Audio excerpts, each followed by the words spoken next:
पंजाब में anti corruption को और इस्लामाबाद की हुकूमत ने FIA को और इंटेलिजेंस ब्यूरो को ये टास्क दिया कि अपोजिशन के MNAs और PTI के वो MNAs जो हुकूमत से नाराज़ हैं उनके खिलाफ जो है वो कार्रवाइयाँ शुरू की जाएं, उनके खिलाफ मुकदमात बनाए जाएं, उनको गिरफ्तार किया जाए, उनको वोट ऑफ नो कॉन्फिडेंस के दिन जब वोटिंग होनी है उस दिन तक गायब कर दिया जाए। ये सारी चीज़ें किसी से भी खुफिया नहीं है, ये सारे इक़दामात हुकूमत कर रही थी। और इन हालात में बहुत सारे MNAs ने ये महसूस किया कि वो अपने आप को पार्लियामेंट लॉजेस में गैर महफूज समझते हैं। और ये सिर्फ PTI के MNAs नहीं हैं, मैंने आपको पहले बताया कि पीपल्स पार्टी के MNAs और PMLN के MNAs वो भी सिंध हाउस में रह रहे हैं। मुझसे एक आध दिन पहले भी सवाल हुआ था, मैंने सिर्फ ये कहा कि PTI पीपल्स पार्टी और PMLN के जो MNAs है वो ठहरे हुए। उसकी वजह ये थी कि मुझे ये हक नहीं पहुँचता कि PTI के जो MNAs वहाँ ठहरे हुए हैं मैं उनकी इजाज़त के बग़ैर इस बात पर जाके पब्लिक करूँ कि वो वहाँ ठहरे हुए हैं। आज उन्होंने खुद फैसला किया कि जी मीडिया के लोगों को उन्होंने बुलाया और उनसे बातचीत की और उनको इंटरव्यूज़ दिए, उन्होंने सारा माहौल देखा। तो आज ये बात मैं कह सकता हूँ, मैं तस्लीम कर सकता हूँ कि वहाँ PTI के MNAs थे। एक बात मैंने आपके सामने और कही थी इसी जगह पर कि अगर इत्तेहादी जो हैं PTI के वो हमारे साथ ना भी आए तब भी इमरान का जाना ठहर गया है। नंबर्स हमारे पास पूरे हैं। मैं अभी आपको एक और बात बता रहा हूँ कि जो PTI के अरकान कौमी असम्बली सिंध हाउस में हैं या कहीं और हैं जो अपनी मर्ज़ी से मुख्तलिफ मकामात पर ठहरे हुए होंगे, उनके अलावा वो MNAs जो आज PTI के कैंप में आपको नज़र आ रहे हैं, इंशाअल्लाह ताला जिस दिन कौमी असम्बली का इजलास होगा उनमें से भी अरकान की बहुत बड़ी तादाद जो है वो इमरान खान के ख़िलाफ़ जो है वो वोट डालेगी। आज मैंने TV पर देखा अभी कुछ देर पहले, गवर्नर सिंध आमिर लियाकत के घर पे गए, अपने साथ पूरा वो चवल जो MPs हैं वो पूरे का पूरा टब्बर अपने साथ लेके गए, घंटों तक आमिर लियाकत की मिन्नत तरले की। उसके बाद जब मीडिया के सामने आए तो आमिर लियाकत की तारीफ में ज़मीन व आसमान एक कर दिए और पता नहीं क्या क्या कुछ कहा उन्होंने। और फिर जब आमिर लियाकत से मीडिया ने पूछा, उसने कहा मैं तो न्यूट्रल हूँ और मैं जब वोट डालने का वक्त आएगा तब मैं फ़ैसला करूँगा कि मुझे क्या करना है। इसका मतलब ये कि आमिर लियाकत ने जो अपने घर पे बैठा हुआ है, जिससे गवर्नर सिंध ने मुलाकात की है, उसने भी ये नहीं कहा वाज़े तौर पर कि वो इमरान खान के साथ है। ये एक आदमी मैं आपको बता रहा हूँ। आप और बेशुमार MNAs हैं जो किसी खौफ से, किसी डर से, किसी परेशानी से, या जो ये तोहमतें लगाते हैं लोगों के ऊपर कि करोड़ों रुपए ले लिए हैं और पता नहीं क्या क्या मुख्तलिफ़ किस्म के इल्ज़ाम लगाते हैं, उसकी वजह से शायद वो इस वक्त बात नहीं कर रहे होंगे, सामने नहीं आ रहे होंगे।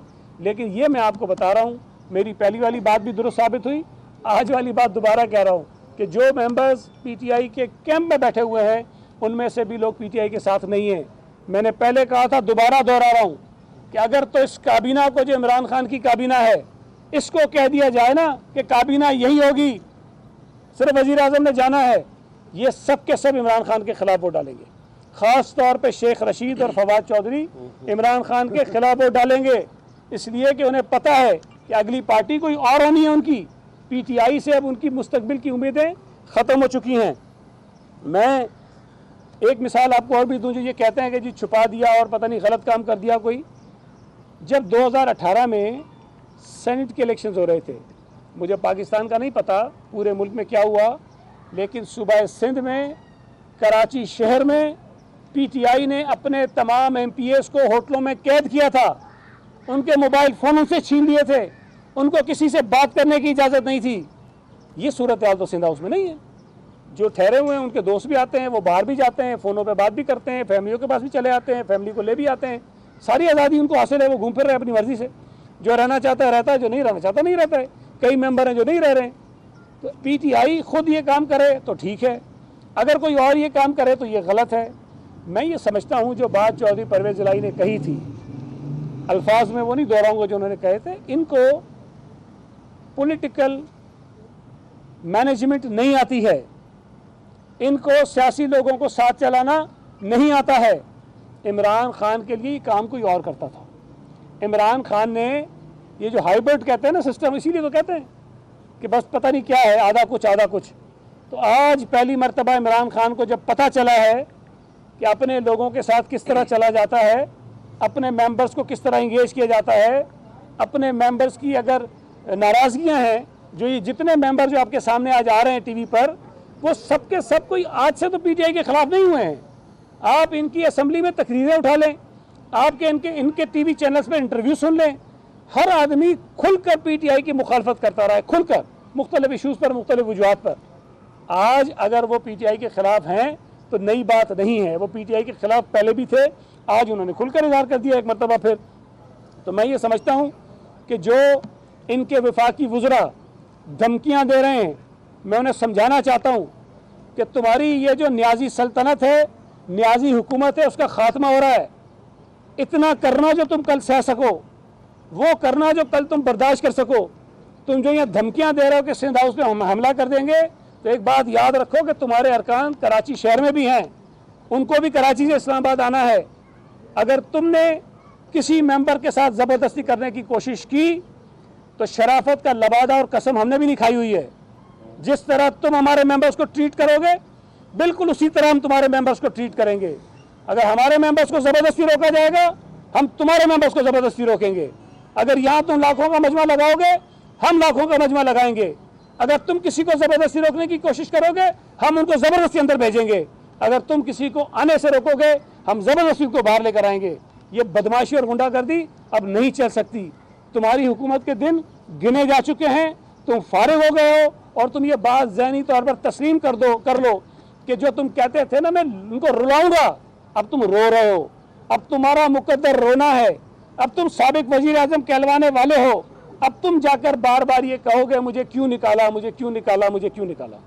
कोई सवाल? एक एक करके एक सेकंड, ये थोड़ा नाराज है, पहले से ये बताएं, आपके पास पीटीआई के अरकान काफ़ी दिनों से महफूज थे, और आपने जैसे कहते हैं कि चिड़िया को पर नहीं मारने दिया, तो ये बताएं कि सिंध हुकूमत की जिम्मेदारी है, सिंध हाउस, वहाँ पे जो एंकर्स आज पहुँचे हैं वो किसकी इजाज़त से पहुँचे हैं, और रिपोर्टर्स को क्यों वहाँ तक जाने नहीं दिया गया? क्या रिपोर्टर्स के साथ ये नारावा सलूक पीपल्स पार्टी जो कर रही है, क्या ये मीडिया के ऊपर आपकी तरफ से कदगन नहीं है सर? नहीं, देखें, मैंने एक बात शुरू में कही कि कल मुझसे सवाल हुआ कि वहाँ मेंबर्स कौन कौन हैं, कुछ टीवी चैनल्स ने किया, तो मैंने कहा कि पीपल्स पार्टी और पीटीआई के नून लीग के एमएनएज हैं। मैंने पीटीआई के मेंबर्स का इसलिए नहीं बताया कि मुझे उनकी तरफ से ये इजाज़त नहीं थी कि मैं ये कहूँ कि जी वो वहाँ ठहरे हुए हैं। आज उन्होंने ये मुनासिब समझा खुद, जब इमरान खान ने भोंगियाँ मारी, जब उनके ऊपर तोहमतें लगाईं, जब उनके ऊपर इल्ज़ामात लगाए, तो उन्होंने कहा कि जब मीडिया से बात करेंगे। उन्होंने जिनको मुनासिब समझा उनको बुलाया और उनसे बात की। इसमें पीपल्स पार्टी का जो है वो कोई किरदार नहीं है। पीपल्स पार्टी तो मेज़बानी कर रही है। अगर कोई मुझे, वैसे भी आम हालात में भी कई दोस्त हमें कहते हैं जी हम इस्लामाबाद जा रहे हैं, मैं सिंध हाउस में कमरा चाहिए, तो हम अपनी तरफ से कोशिश करते हैं उनको फैसिलिटेट करें। अगर हमारे नून लीग के कुछ एमएनएज ने कहा कि जी हमें वहाँ सिक्योरिटी के खदशात हैं, लॉजेस में हम यहाँ रहना चाहते हैं, हमने उनको फराहम किया। और अगर कुछ मेंबर्स कहें कि जी पीटीआई के भी कहें कि जी हमें जगह दे दें, हम यहाँ सेफ महसूस करेंगे, तो हमने उनको रखा। लेकिन जब तक वो मीडिया से खुद बात नहीं करना चाहते थे, जब तक वो खुद सामने नहीं आना चाहते थे, हमने कोई जोर ज़बरदस्ती उनके साथ नहीं की। ये उनका इख्तियार था जिसको उन्होंने इस्तेमाल किया। पार्टी का मेंबर जो दूसरी पार्टी में जब शामिल होता है उसे तो लोटा कहा जाता है, और आप कहते भी रहे इन्हीं अरकान को। अब कोई इलेक्टेड दूसरी जमात में चला जाए, इलेक्टेड, उसको क्या नाम देना चाहिए? जहाँ तक मेरी मालूमात है, अभी तक कोई एमएनए किसी पार्टी में शामिल नहीं हुआ है, और वो आज भी पीटीआई के एमएनएज हैं। अब अगर वो खुद छोड़ना चाहें तो मेरा जोर नहीं है, वो उनका अपना फैसला होगा। लेकिन आज जब आप मुझसे सवाल पूछ रहे हैं, तो जो मेरी मालूमात है, किसी एक एमएनए भी पीटीआई को छोड़कर किसी और जमात में शमूलियत नहीं की है। नहीं करने का। तासुर दिया जा रहा है कि ज़बरदस्ती MNAs को बिठाया हुआ है, और उसके बाद ये मामला भी सामने आया है कि वज़ीर आज़म ने मुख्तलिफ महकमों को हिदायत दे दी है कि सिंध हाउस पर नज़र रखी जाए। कहीं छापा तो नहीं मारा जा रहा सिंध हुकूमत में, सिंध हाउस में? अगर छापा मारा जाता है, पुलिस अंदर आती है, तो क्या आ सिंध सकती है? हुकूमत ने क्या हिदायत दी है? देखें, पहली बात तो ये बड़ी शर्म की बात है कि वज़ीर आज़म खुद अगर एडमिट कर रहे हैं कि वो लोगों की जासूसियां करवा रहे हैं, वो इदारों को ये कह रहा है कि आप इन मेंबर्स के फ़ोन टेप करो, वो इदारों को ये कह रहा है कि आप इनकी नक्ल हमल पे नज़र रखो, ये आइन की सरीहन खिलाफ वर्जी है। ये काम तो किसी आम शहरी के साथ भी नहीं किया जा सकता जो वज़ीर आज़म अपने अराकीन कौमी असम्बली के साथ करवा रहा है।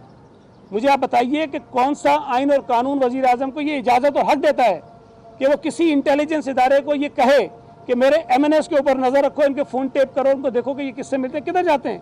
ये बिल्कुल गैर आइनी, गैर कानूनी, गैर अखलाकी काम है अगर वो कर रहे हैं। दूसरी बात ये कि आपने कहा छापा मारा जाएगा। भाई, सिंध हाउस में कोई दहशतगर्द ठहरे हुए हैं, कोई डाकू ठहरे हुए हैं, कोई कातिल ठहरे हुए हैं? कौन से ऐसे लोग हैं जो इस वक्त हुकूमत पाकिस्तान को या पुलिस को या किसी और इदारे को मतलूब हैं जिनके लिए जाकर छापा मारा जाएगा? अगर आपके MNAs हैं, भाई कहीं ठहरे हुए हैं, अपनी मर्जी से ठहरे हुए हैं, तो कोई पाबंदी लगी हुई है कि सिंध हाउस में कोई PTI का MNA ठहर नहीं सकता है? या कोई कानून है ये जुर्म कर दिया उन्होंने? कोई खुदा ना खास्ता उन्होंने मुल्क दुश्मनी कर ली है कि आप ये कहते हैं छापा मारेंगे? हम इसीलिए कहते हैं कि ये चवल हैं, ये चवलों के सरदार हैं। इनको ना आइन का पता है, न कानून का पता है, न सियासत का पता है, न अखलाकियात का पता है। अगर उन्होंने कोई गैर कानूनी काम करने की कोशिश की, देखें सिंध हाउस एक रिहायशी इलाका है, एक आबादी है जिसके अंदर लोग रहते हैं, जहाँ सिंध हाउस के मुलाजमीन भी रहते हैं, जहाँ सिंध हाउस के मेहमान भी रहते हैं, हम भी वहाँ ठहरते हैं। अगर कोई वहाँ कर हमलावर होगा तो इसको आप क्या तस्वुर करेंगे? क्या वो कानूनी कहलाएगा? ये गैर कानूनी होगा। अगर वो करेंगे तो जाहिर है कि हम भी उस अंदाज में देखेंगे हमने किस तरह उसको रोकना है। जी साहब, ये बताइएगा कि एक कौमी हुकूमत की बातें हो रही हैं और उसमें ये भी कहा कि तमाम पार्टियां होंगी माइनस इमरान, लेकिन PTI डेमोक्रेटिक उसमें शामिल होगी। इस बारे में थोड़ा सा बताइएगा। देखिए, अभी तक मेरे इल्म में ऐसी कोई चीज़ नहीं है। फ़िलहाल तो जो तय हुआ है वो आप सबके सामने है कि तमाम अपोजिशन की जमातों ने और इंशाल्लाह कुछ दिनों में जो इत्तेहादी हैं वो मिलकर इस नालायक और नाअहल हुकूमत के ख़िलाफ़ अदम एतमाद की तहरीक को कामयाब कराएंगे। उसके बाद एक हुकूमत बनेगी जिसमें ज़ाहिर है चूँकि नून लीग अपोजिशन की सबसे बड़ी जमात है, उनका हक है कि वो किसी को प्राइम मिनिस्टर नॉमिनेट करें और शायद बाकी जमातें उसको सपोर्ट करेंगी। अब बाकी आगे क्या क्या चीज़ें होनी हैं, कितने दिन ये हुकूमत चलनी है, कौमी हुकूमत अगर बननी है तो किस तरह की बननी है, इसका फ़ैसला तो ज़ाहिर है कि पार्टी की जो क़यादतें हैं मुख्तलिफ़ जमातों की वो बैठ कर करेंगी। जब भी विभाग की हुकूमत की तरफ से सिंध के अंदर कोई बात होती थी तो आप कहते थे 18वीं तरमीम का जिक्र करते थे। आज शेख रशीद ने इम्प्रेशन दिया है कि DIG को लेकर यहाँ पर सिंध हाउस के अंदर MNAs को बिठा के एक तासुर शेख रशीद के अल्फाज में यह था